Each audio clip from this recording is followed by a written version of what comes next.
भाई कुछ सवाल आपसे मैं पूछना चाहता हूँ। ये बताइए कि आपकी परिवार पॉलिटिकल अटैक में आता रहता है। बीजेपी अभी भी ये कह रही है कि वो देखो गुंडाई आताताई ये सब हावी हो जाएंगे। आपने तो सुना ही होगा, इसको आप किस तरीके से देखते हैं? जिस परिवार के ऊपर कभी 151 का मुकदमा नहीं था, उसके ऊपर 3 सालों में 350 मुकदमे कर दिए गए। मेरे ऊपर, मेरी वालदा पे, मेरे वालिद पे, मेरी फूफी पे, मेरे ताऊ पे। आप यकीन नहीं मानेंगे, मेरी वो दादी जिनका 10 साल पहले इंतकाल हो चुका है, उन तक पर FIR कर दी गई। और अगर यहाँ कोई गुंडाई होती, कोई आतंक होता, तो ये प्यार मिलता? मुझसे और आपसे बेहतर फैसला कर सकते हैं ये लोग, और हर 5 साल में करते हैं। और अगर झूठ बोला होता या सताया होता तो 40 साल से जो मोहब्बतें इनकी कायम है और आज भी हैं, वो शायद नहीं होती। तो बीजेपी जो बार बार इसको ये कहने की कोशिश कर रही है अखिलेश जी कि आताताइयों की सरकार आ जाएगी, दंगाइयों की प्रधानमंत्री खुद कह रहे हैं सहारनपुर में। देखिए, मुझे लगता है कि भारतीय जनता पार्टी का और खासकर हमारे मुख्यमंत्री जी सुबह उठ करके शीशा देखते होंगे। जो शीशे में दिखाई देता है उन्हीं के मुकदमे उन्हें याद आते होंगे कि जो शीशे में दिखाई देता है उन्हें सबसे पहले उनके तमाम मुकदमे उन्हें याद रहते हैं, क्योंकि सुबह शीशा देख लेते हैं, इसलिए शाम तक मुकदमे याद रखते हैं। आपने किसानों को और टेनी के जो पुत्र हैं उनकी बेल पर भी आज अपने भाषण में बहुत कुछ बोला है। क्या हम ये माने कि अब इसको भी चुनावी मुद्दा बनाया जा सकता है, या जनता के बीच किसानों का ये मुद्दा ले जाया जा सकता है? देखिए, उस घटना में किसानों के साथ साथ जाने गई है, बहुत सारे लोगों की जान गई है।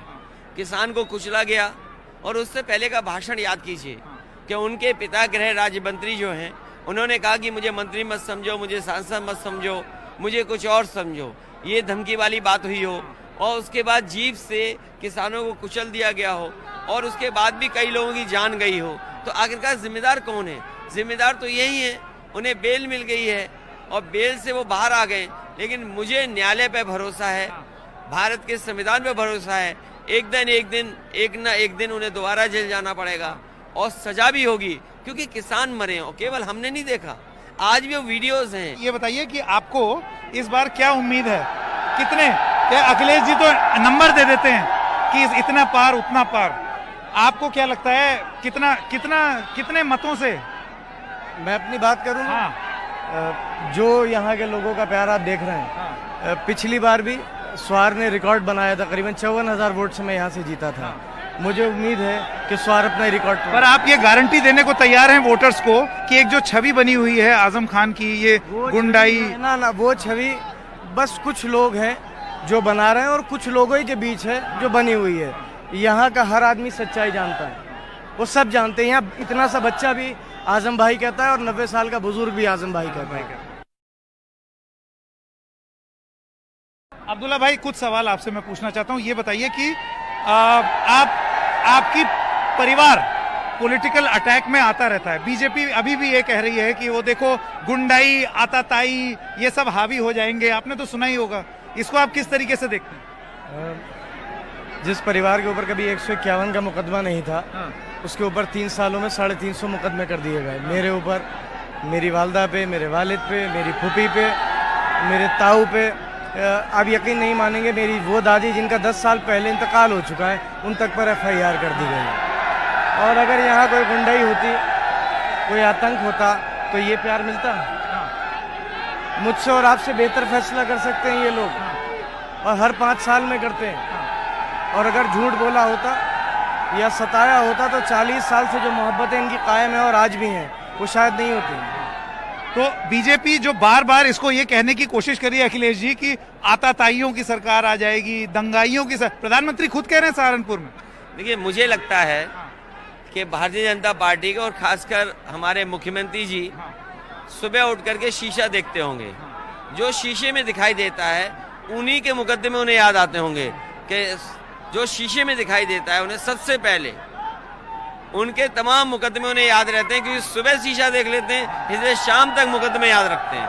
आपने किसानों को और टेनी के जो पुत्र हैं उनकी बेल पर भी आज अपने भाषण में बहुत कुछ बोला है। क्या हम ये माने कि अब इसको भी चुनावी मुद्दा बनाया जा सकता है, या जनता के बीच किसानों का ये मुद्दा ले जाया जा सकता है? देखिए, उस घटना में किसानों के साथ साथ जाने गई है, बहुत सारे लोगों की जान गई है। किसान को कुचला गया, और उससे पहले का भाषण याद कीजिए कि उनके पिता गृह राज्य मंत्री जो हैं उन्होंने कहा कि मुझे मंत्री मत समझो, मुझे सांसद मत समझो, मुझे कुछ और समझो, ये धमकी वाली बात हुई हो, और उसके बाद जीप से किसानों को कुचल दिया गया हो, और उसके बाद भी कई लोगों की जान गई हो, तो आखिरकार जिम्मेदार कौन है? जिम्मेदार तो यही है। उन्हें बेल मिल गई है और बेल से वो बाहर आ गए, लेकिन मुझे न्यायालय पे भरोसा है, भारत के संविधान पे भरोसा है। एक ना एक दिन उन्हें दोबारा जेल जाना पड़ेगा और सजा भी होगी, क्योंकि किसान मरे हैं, केवल हमने नहीं देखा, आज भी वो वीडियोस हैं। ये बताइए कि आपको इस बार क्या उम्मीद है? कितने, क्या अखिलेश जी तो नंबर दे देते हैं कि इतना पार उतना पार, आपको क्या लगता है कितने मतों से? मैं अपनी बात करूँ, जो यहाँ के लोगों का प्यार आप देख रहे हैं, पिछली बार भी स्वार ने रिकॉर्ड बनाया था, करीबन 54,000 वोट से मैं यहाँ से जीता था। मुझे उम्मीद है कि स्वार अपना रिकॉर्ड पर आप ये गारंटी देने को तैयार हैं वोटर्स को कि एक जो छवि बनी हुई है आजम खान की, ये गुंडाई, ना वो छवि बस कुछ लोग हैं जो बना रहे हैं और कुछ लोगों ही के बीच है जो बनी हुई है। यहाँ का हर आदमी सच्चाई जानता है, वो सब जानते हैं। यहाँ इतना सा बच्चा भी आजम भाई कहता है और 90 साल का बुजुर्ग भी आजम भाई कहता है।